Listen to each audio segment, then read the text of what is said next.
Another exciting Tuesday morning right here on Dominion Television. You're welcome to another journey into the world of sports. I am Paul Abe Toluwanimi, and this is Dominion Sports. This wonderful morning, we'll be looking at the European scene from Manchester United. Also, we'll be taking a dive through the system, what's happening right there in the UEFA Champions League night of football. Also, we got stories from the camp of Kano Pillars this wonderful morning. All this and more on the show right here on Dominion Sport. I have the expert analyst himself, Samson Balogun, the man with undiluted report and unbiased analysis. Good morning to you, Samson. How are you feeling this wonderful morning? Well, top of the morning to you, Toluwanimi, and a very beautiful morning to you out there, our esteemed viewers. We say thank you for being a part of this show and for always joining us on Dominion Sports. Yeah.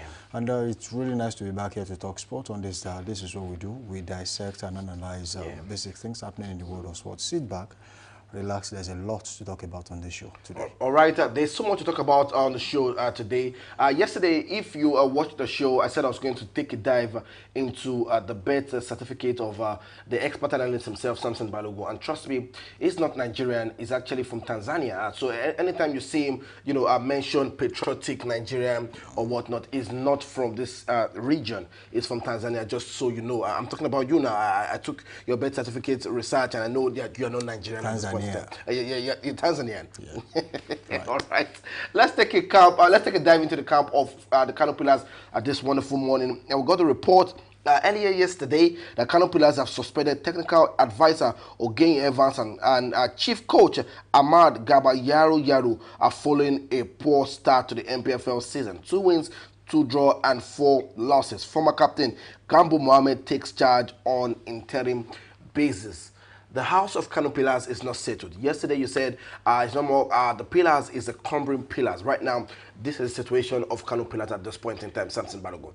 You see, well, I think the combination of Yaro and Ogenye Evans was, the best. Was not the best combination we would have in the NPFL. Yes, Ogenye Evans is well experienced. Yaro might still not be, the coach you would expect to find out. Kano Pillars, if they truly wanted to win the league title, just like they said when the season was about to start.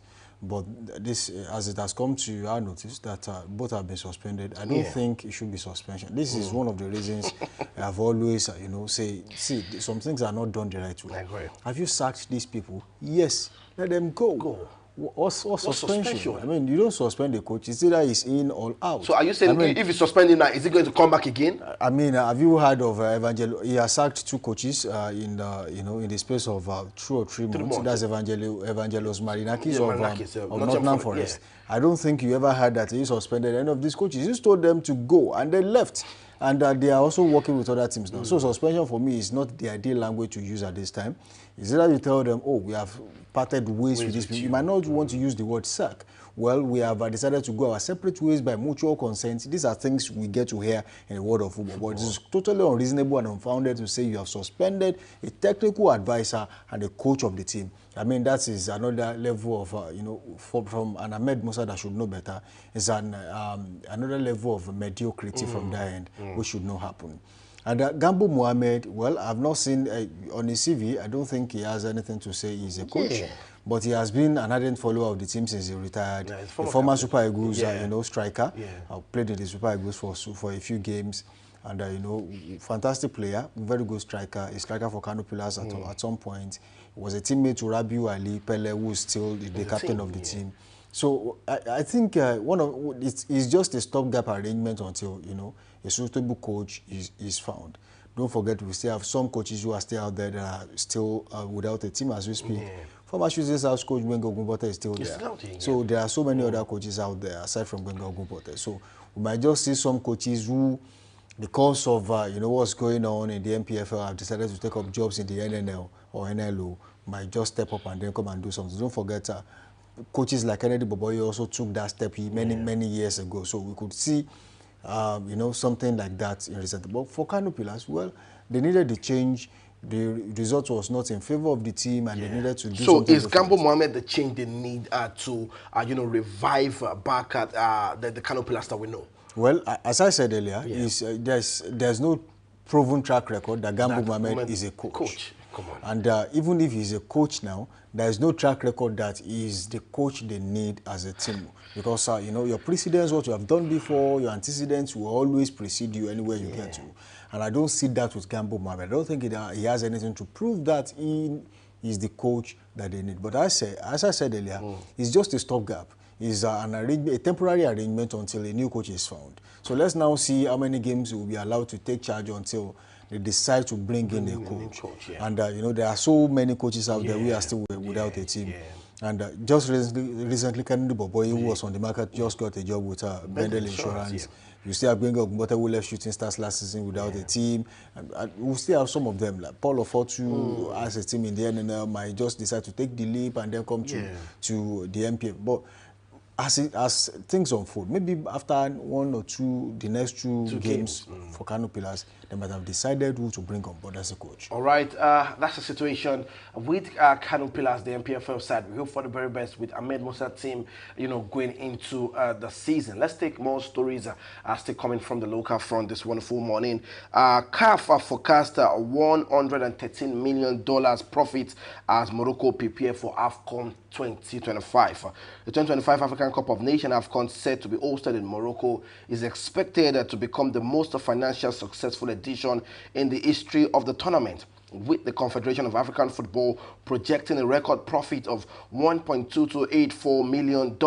A CAF financial projection indicates a total revenue of $191.6 million, largely driven by robust broadcasting right deals, high-value sponsorship agreement, and strong ticket sales. Tournament expeditions are expected to be estimated at $78.79 million, leaving an historic profit margin that underscores AFCON's status as African premier sporting commercial event. Beyond the competition on the pitch, AFCON has evolved into major global entertainment and economic platform. The tournament attracts millions of viewers worldwide and delivers significant economic value to host nations and through tourism, hospitality, job creation, and also infrastructure investment. The 2025 edition, scheduled to run from December 21st, 2025 to the 18th of January 2026, will be staged across 6 Moroccan cities. Morocco is aiming to deliver a world-class experience showcasing top-tier stadiums and modern facilities in country, widely regarded as one of the most continent's most capable sporting hosts. There you have it, Samson Balogun. Morocco are already staging one of the best we're ever to see when it comes to AFCON football. And, you know, they're already projecting massive revenue. For you, you know, what's it like already with CAF and also with a city like Morocco hosting this event?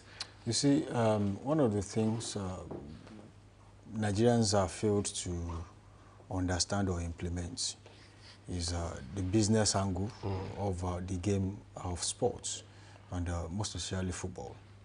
Countries in Africa are already tapping into that, and that's where you could see the margin between Nigerian football, South African football, Algerian football, Moroccan, and most definitely Egyptian football.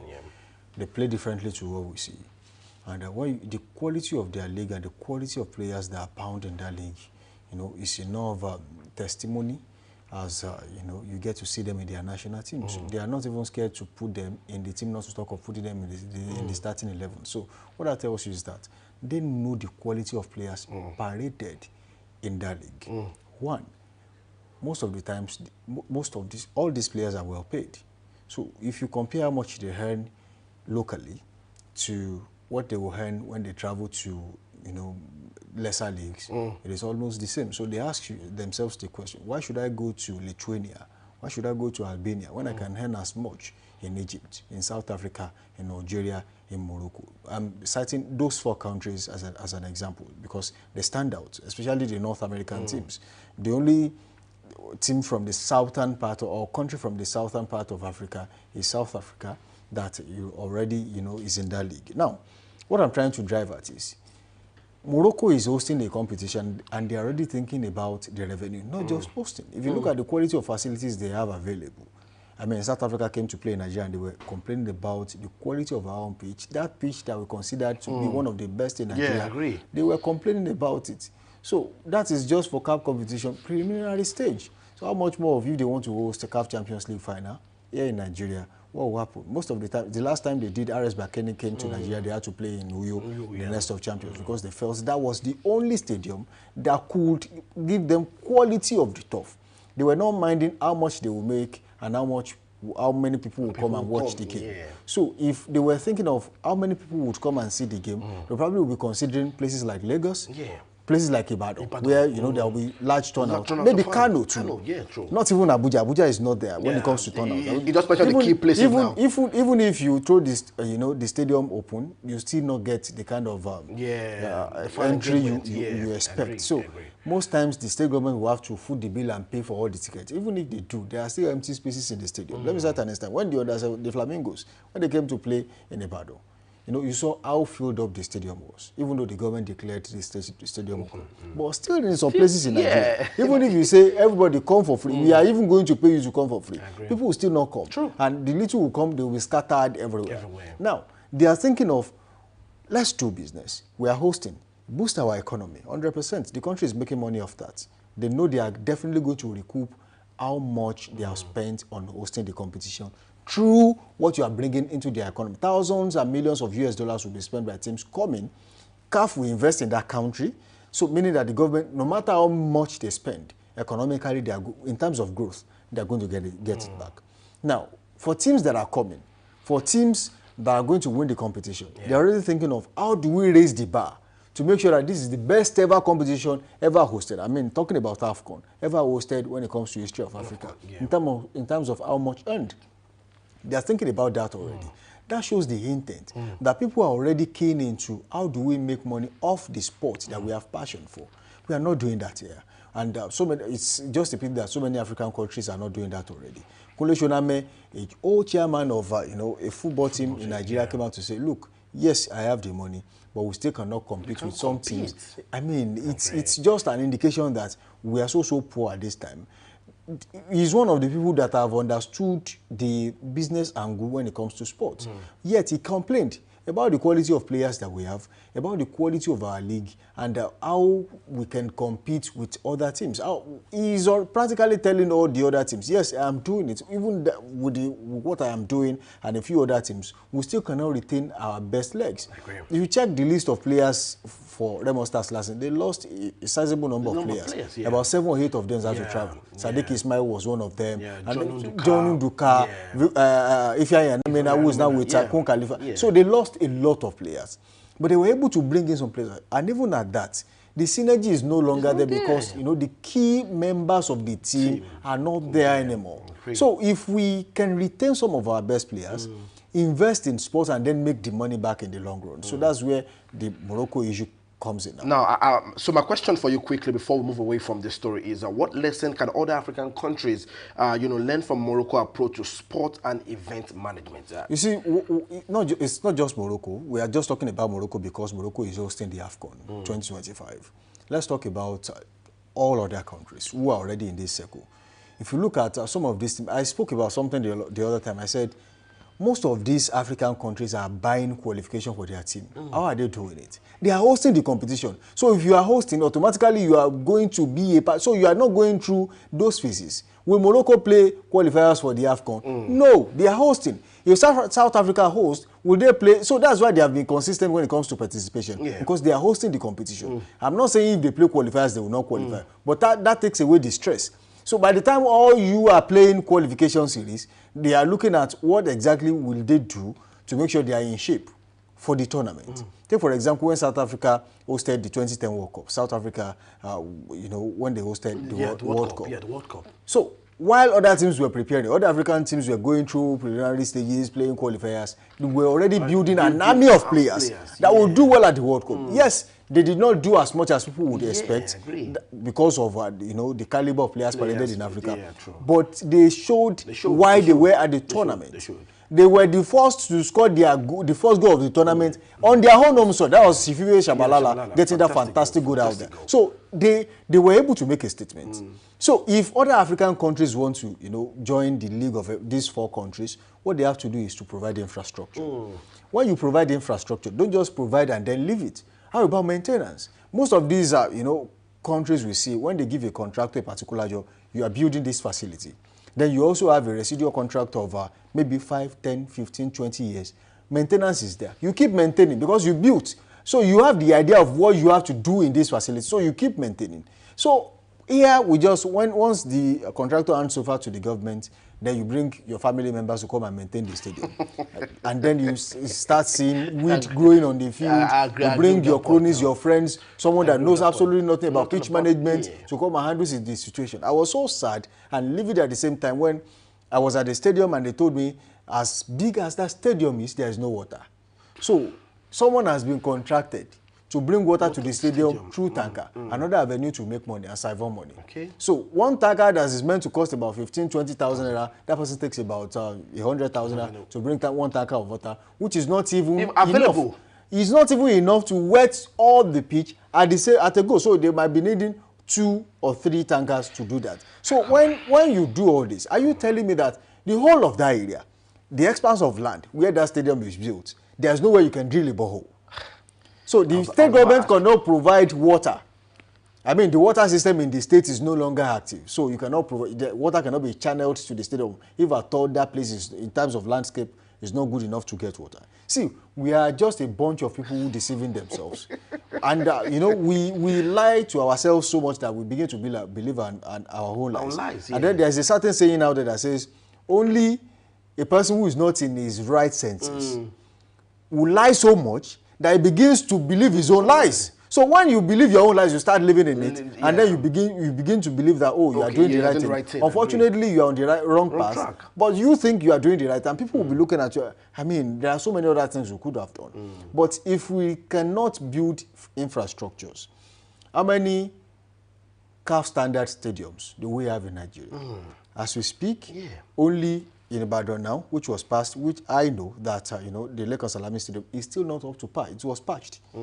If you want to go by the usual standard, are you going to compare that of, you know, Mamelodi Sundowns, where Mamelodi Sundowns plays, with that of, you know, Adama Simba? There is a wide gap. Are you going to compare MKO Abiola, which was, yes, it was passed by CAF to host the, because that was the best among the poorest. And will you see, it's a challenge, and it is saddening. When you look at where some of these teams that, you know, play in the MPF, where they play, you begin to wonder who accredited these teams. I saw Kun Khalifat as stadium, and I'm like, you saw that of Barau FC too, and this I mean, look at where Bendel Insurance currently plays. So it's challenging actually. But the truth of the matter is, now you get to some states in the US, you know, aside from major stadiums where teams can play, private teams have their own stadiums. Come on. You look at the training pitch alone, you can equal it to a standard stadium already for you to play good football. Go and check Remo Stars. Come on. Go and look at their training facility. Now, the Nigerian national teams from age grade football, they are going to where? To Ikenne to train. That's because the owner of the team invested in facility. So if you fail to build on infrastructure and maintenance, you are just playing. And then there must be the political will, and most importantly, the political part of it is that there has to be security. If you are about to host a competition and you know, people who are coming to your country don't feel safe, I mean, nobody is going to give you the right to host that competition. All right, that's the situation with Morocco, and we hope for the very best that other African countries can take a cue from that and also develop themselves going into major competitions, most especially Nigeria. Let's move away from there, still talking football. This is coming through from the camp of the under-17. The women's national team Flamingos will face a stern test on Wednesday as they take on France in a pivotal Group D fixtures at the ongoing FIFA Under-17 World Cup in Morocco. Morocco again. Following a disappointing 4-1 defeat to Canada in the opening match, the Flamingos are under pressure to produce a positive result against one of Europe's strongest young team. Anything less than a draw could severely damage the chance of progressing into the knockout stage. Despite the heavy loss to Canada, coach Bankole Oluwokeri's side showed flashes of promise in attack, registering 17 shots and creating several opportunities. However, defensive lapses and poor decision-making in key moments proved a costly and exposing the team at the back. Oluwokere is expected to demand a greater technical discipline from his players, especially in defense, where Canadians are exploited opening spaces. He may consider a more constructive approach to counter France's speed and structured pressing. There you have it, Samson Balogun. Meanwhile, France heading to the tie in a confident mood following a 4-2 victory over Samoa. With a blend of tactical discipline and attacking flair, the French squad are considered among the title contenders. Their pace in transition and ability to stretch defenses could pose a major threat to the Flamingos if Nigeria fails to remain compact and focused. There you have it, ahead of the game on Wednesday. We're looking forward to that one for Coach Bankole Oluwokere. Samson Balogun, yesterday you watched the highlights against Canada, and you were so bitter with the defensive display, but attack-wise, 17 shots registered against Canada. For you going into this key one, what do we need to do, especially the players defensively, going into this one, if a coach Bankole is to listen to you this morning? You see, a no mark of a team that a serious team, let me put it that way, is the ability to keep it tight at the back. No matter how good you are in attack, if you leak goals, you are still not, a good team. And the hallmark of the team when they started qualification was the fact that they were very tight in defense. They were keeping clean sheet, and when they concede, they don't concede as much. Unfortunately, the coach maybe tampered with the tactical setup, and that has messed, the heads of the girls. Players, yeah. It has messed with them big time. And I feel like he can actually make some changes to his approach to the game. Now, playing against France, I don't think France is special too. If France could concede against Samoa, that tells you that defensively they are not strong. Yeah, so if Nigeria can be watertight in defense and then capitalize on the fact that they are creating chances, they are just not burying them, then why not improve on scoring goals and then seal your backline? If you have to start your game with your DM playing the 5th defender, and then, watching them play an inverted wing back who can actually come back and join them in midfield until you realize the fact that you can actually go forward and then attack, then why not do it? So you contain them for the first 10 minutes. If you have not considered the first 10, 15 minutes of the game, even the opponents that started, straight from the block, firing on all cylinders, they will have to calm down because, you cannot maintain the same tempo for 90 minutes. You have to go down a little bit and then take the game as it is, because when the team starts, boom, from the block, what they want to do is that let's see if we can score in the first 15 minutes. But if they fail to do that, even the coach will tell the players, now is the time to slow down and take it one at a time. So I think if they can contain France, because that will be the goal France will have in their mind. They have shipped in 4 goals in their last game. Let's just score 2 in the first half and then see how we can seal the game. So if they can contain that for the 15, 20 minutes, then France will also calm down. And then they can play good football. Seal your defense line, be creative in midfield, convert your chances in attack, and then you are winning the game. But if you concede goals, if you concede the first goal? The first thing that comes to your mind is to go back to parity, equalize. And, that's a difficult task if you can actually avoid that. So you don't put yourself in a situation that is avoidable. Especially in a game, this is a World Cup for crying out loud. Even if it is a WAFCON, it shouldn't have been this difficult. Yeah, I agree. Considering 4 goals in the first game, totally ruined their chances. They will have to score as many goals against France to, balance up in case it comes to goal difference. But unfortunately, they are in that situation, and I feel the coach understands what to do at this time. Yeah. All right, I will for the very best for the girls are going into this one on Wednesday against France. So it's maximum victory for them or nothing. Let's move away from that and let's talk European football. As Chelsea picked up a victory right there against the Nottingham Forest that saw Ange Postecoglou sacked after that game. Samson Balogun, Enzo Maresca doing something fantastic, but discipline problem is still a great measure for Chelsea. Malo Gusto are picking up yet another red card in that game. But victory is what was needed for Chelsea.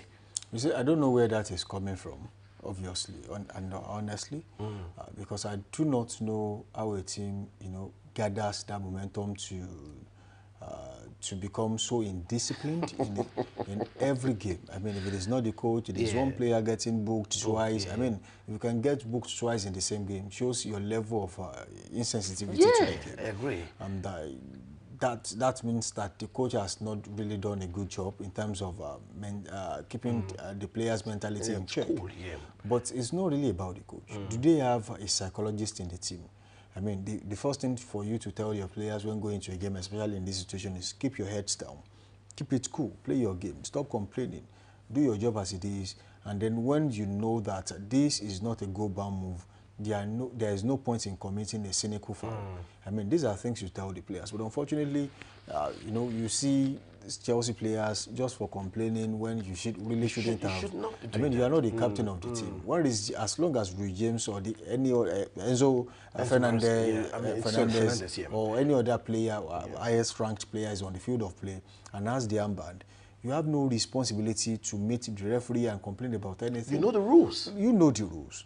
But it seems different this time around, and then some unwarranted cynical fouls being committed by Chelsea players really needs to stop. If it is not, I mean, I'm not saying you don't have a reason to foul an opposition player, but if it is not a goal-bound move, if it is not a dangerous movement or a dangerous pass, why commit a foul in that situation? So I think the Chelsea's psychological unit really needs to work on the players, have a one-on-one conversation with all the players, especially the ones that have been affected by this, you know, sporadic display of red cards recently. Someone should just talk to them. I mean, it's not worth it. All right, let's look at more results right here in the Premier League over the weekend. We're talking football, European football. Let's look at more results coming. There you have it. Brighton of Albion. I'm of the opinion that most likely we might say Danny Welbeck make the World Cup squad. Do you agree with me? I think he's in that space right now. Right now, to make the World Cup squad for England. Yes, yes. Ahead of Watkins, will you pick him ahead of Watkins? Watkins has, you know, somehow gone silent lately. I mean, the last 10, 15 games for Watkins has not been what you would expect. Unfortunately for Danny Welbeck, he just picked up newfound form. I mean, that's quite amazing for a player that was long forgotten. That, you know, at a point who found himself on the Brighton and Hove Albion bench, and then back in the starting 11 and then getting the right goals. Yeah, he got a brace against Chelsea, got a brace against Newcastle. I mean, being in the right space at the right time, that says something to the coach at this time. That you see, you can't forget players just because of age. They have been cancelled or the age is not on their path. As long as they are performing. Look at Marcus Rashford, who was considered to be, you know, way off his peak at Manchester United. He got to Barcelona, rejuvenated himself, and you know, recently found himself among the goals. Top scorer in Barcelona for Barcelona. So it's a space that Barcelona needed a player. He came in, filled it, and it did not just fill the space, it's delivering. So I think these are the players England should be looking at. It's not just about the name or what the player did in the past. What exactly are you doing for the team right now? All right, more results, you know, still coming up. Let's have that on the screen quickly. Brighton of Albion picking up that victory against, let's go back to the result before we discuss this one. The Brighton of Albion, there you have it against Newcastle. Watford, they also getting a goal. Burnley against Leeds United, 2-0. Crystal Palace against Bournemouth, mouth-watering goals. Philip Mateta, you know, got that one hat-trick yesterday. Also, over the weekend, we saw Semenyo still giving an assist. Also, Haaland getting a goal against Everton. No stopping Haaland at this point in time. Also, Sunderland is worried times for Wolverhampton Wanderers. And why am I a little bit worried? Because we have, you know, one of our strikers, Tularuko Dari, in this team, and it looks like relegation looming already for Wolverhampton Wanderers. Quickly, Samson. You see, the problem with Wolverhampton Wanderers is not far-fetched. I mean, any serious team who thinks they want to compete, they don't sell their best legs. And when they sell, they replace effectively. You talk about best legs. Now, when you talk about the current challenge they are having at Wolverhampton Wanderers, it's not just about having a goal scorer. They have a goal scorer. But do they have creative midfielders? That is the space Matthew Cunha left, and you know, is here to be filled effectively. So that's a challenge. For Newcastle United, as an example, they sold Isak to Liverpool, who is still here to find his feet at Liverpool. But fortunately for them, they got Negwot Made, who's doing excellently well. Put it in the hair, he's there. Put it on the feet, he's there. So, in fact, so many people thought, you know, Newcastle United were crazy to pay such an amount of money for a striker that is yet to be tested, you know, by a big team. Yeah, great. And he has proven everyone, at least for the first few games of the season, he's got some goals. And that puts him that place where he would love to be at this time. I mean, if he had started on the wrong foot like Isaac did at Liverpool, trust me, he probably would be having you know issues mentally and you know, but it's totally different. And for Wolverhampton Wanderers, as I was saying, when they sold Cunha, they should have made a like-for-like recruitment. You know, a player that replaces Cunha directly might not be as good, but at least, you know, fills that space. But they did not, they were unable to do that. Instead, they got a new striker. Yes, Tolu Agoro-Kodare is a fantastic player, but as a striker, you are useless on the field of play when there is no supply chain, when the supply channel is blocked. So it's why they are having issues. One thing they are doing is, it's not like they are not playing. They are not scoring goals, and that's a problem. I agree. All right, let's move away from that. Let's talk Manchester United against Liverpool. 2016 was the last time Manchester United got a victory at Anfield against Liverpool. Wayne Rooney with a goal, but over the weekend on Sunday, one man, Harry Maguire, who has faced the criticism since the start at Manchester United, was able to deliver yet again for Manchester United. Cody Gakpo got the equalizer in the 78th minute for Liverpool, but Harry Maguire proved himself again to get the goal right here for Manchester United. The game ended 2-1, ending Liverpool's 400 days at Anfield to be defeated. Manchester United, Ruben Amorim also finally getting a back-to-back wins right here in the Premier League. Samson Balogun, fantastic one, for Manchester United. Would you say Liverpool was just not on their best day on Sunday? Or how would you, analyze the game, between Liverpool and Manchester United? Two questions. Well, the last 5 games, they have not been at their best. They have struggled, especially with keeping it tight at the back. Yeah. They have struggled when it comes to creating chances up front and getting goals. Yes, I'm not saying they are not scoring goals, but are they scoring enough goals? Unfortunately, even Mohamed Salah, who is meant to be the savior of the team, had the one-on-one chance against Manchester United and missed it. So it shows that there is it's psychological. There's something wrong with that team mentally. It is for the coach to go back to the drawing board and bring all these players. See, it is time to call crisis meeting, at Liverpool at this time. So there's a crisis, unless they want to deny it. If you won the league last season and then suddenly this season, you were struggling, even though you were winning games, but then you have been leaving it late, converting chances became a problem. And then all of a sudden, for the last 4 or 5 games, they have lost back to back games, from Euro back to the EPL. It's been a struggle. Now, people will think, oh, they will get back to it. If care is not taken, it must just be the end of an era at Liverpool. They might need to do what they did when Brendan Rodgers came on board and then had to, sell some players that Roy Hodgson, bought at Liverpool at the time. So Roy Hodgson was buying players, but he wasn't buying average players. Yeah. Imagine buying Paul Konchesky for Liverpool at the time. I mean, these are players who were average. They were playing for Fulham. Yeah, come on. It was needless. Needless. They were needless signings at the time, but that was the capacity Roy Hodgson could operate at. Yeah. So when Brendan Rodgers came, he also operated at the capacity was capable. That was when he brought, Daniel Sturridge and the likes. Yeah. I think he brought Luis Suarez too. These are players, fantastic players, and they set Liverpool on their path to what we are seeing today. And when Jurgen Klopp came aboard, he only had to, made a few changes to the team, and boom, they were everywhere. Ancelotti inherited Jurgen Klopp's style of play, or inherited his team, and was able to win the league title. While they are having a challenge now, they could just, by the next thing, they could turn it around. But one of the challenges they had was the fact that they lost to Chelsea. The moment they lost to Chelsea, which is not even one of the best teams in the league as we speak, yes, they have been winning here and there, but there is no consistency. So every other team in the league thought, well, if Chelsea could actually defeat Liverpool, why can't we do it? So that's why until the season ends, you will continue to see teams that will come at Liverpool neck to neck, toe to toe. If Crystal Palace could do it, Manchester United definitely would do it. So that's just the situation now. So the coach has to go back to the drawing board.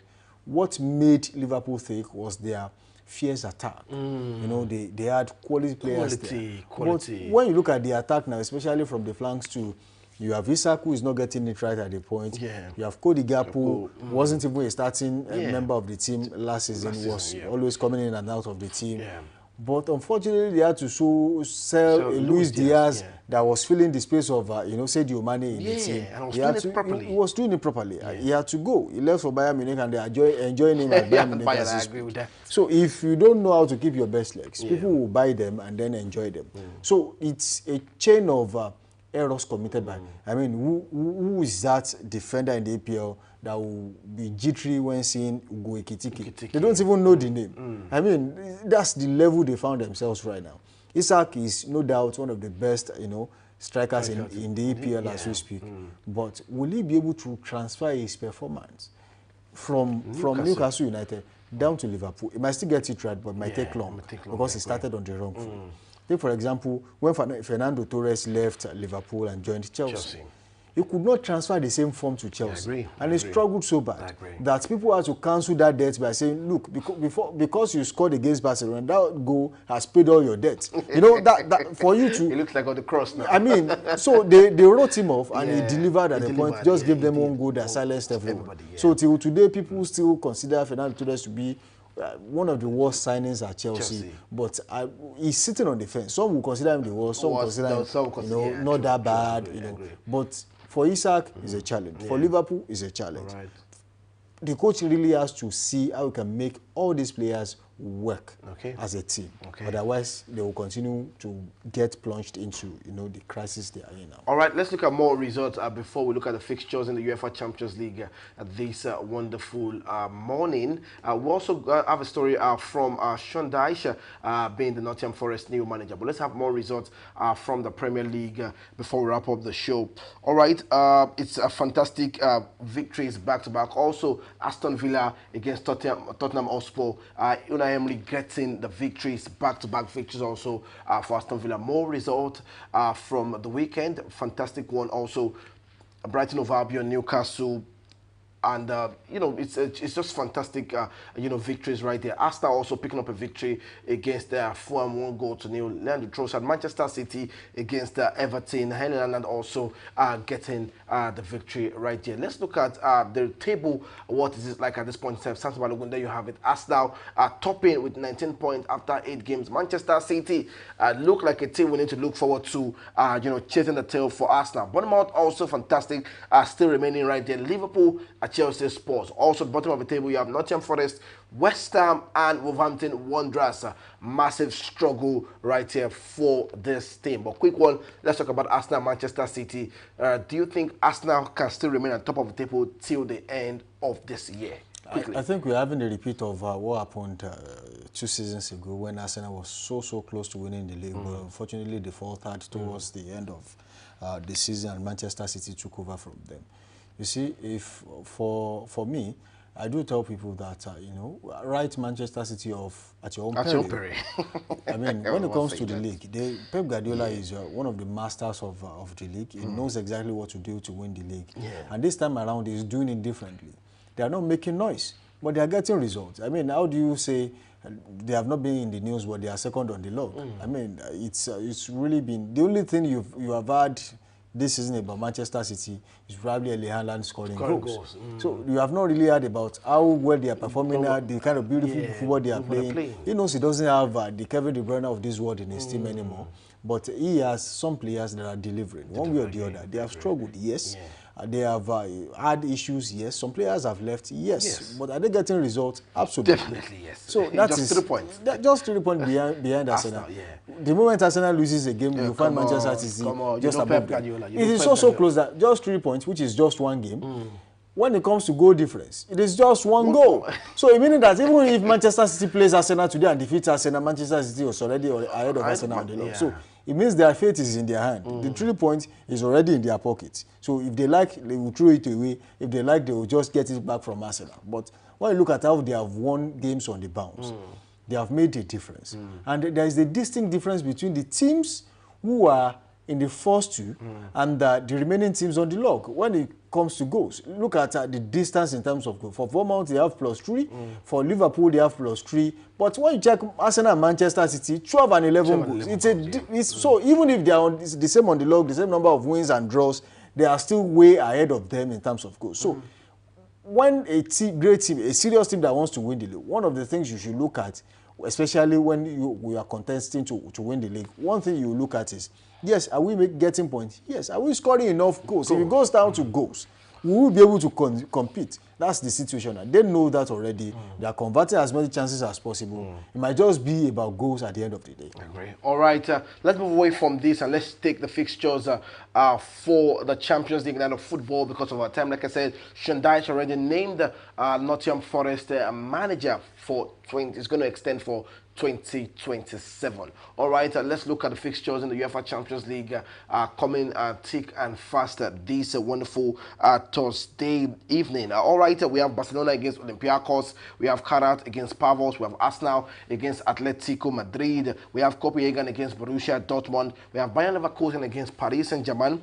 we have Newcastle against Benfica, we have PSV against Napoli, we have Union Saint-Gilloise against Inter Milan, and we have Villarreal against Manchester City. For Tuesday's game, Barcelona against Olympiacos, what game are you looking forward to for Tuesday? If you can have the fixtures for Tuesday's game displayed on the screen, that's going to be a good one for us to see. For you, Samson Balogun, we have games already. My pick is going to be Arsenal against Atletico Madrid. Well, you are not far off when it comes to Arsenal against that. It's going to be a really, really difficult encounter for both teams. But my take will be Paris Saint-Germain against Bayern Leverkusen. Bayern Leverkusen at home, they have struggled, but one thing they have been able to do this season, they are leaking goals, yes, but they are scoring goals. So it's going to be a nice scoring encounter between Paris Saint-Germain, also a free scoring team, and Bayern Leverkusen. A very tough one. So whoever scores more goals gets to win the game. All right, let's have your predictions right there in the comment section for this game on Tuesday. We have the games already on Tuesday. Barcelona against Olympiacos. We have Karat against Pavos. We have Arsenal against Atletico Madrid. We have Copenhagen against Borussia Dortmund. Drop your predictions right there in the comment section. You stand a chance to win something on the show if you have 4 predictions correct for the games on Tuesday. All right, the sporting family, that's all we can take on the show. We're going to leave you with the highlights of the game between Shooting Stars and Abia Warriors. A big thank you to you, Samson Balogun. I enjoyed your motivation on Monday, and also we had some people also enjoy the motivation on Monday. I say thank you to them for enjoying the motivation. It's really a really big one. So that's how you do things. Yeah. All right, we're going to see you again tomorrow to talk more sports right here on Dominion Television. Have a wonderful day, and bye for now.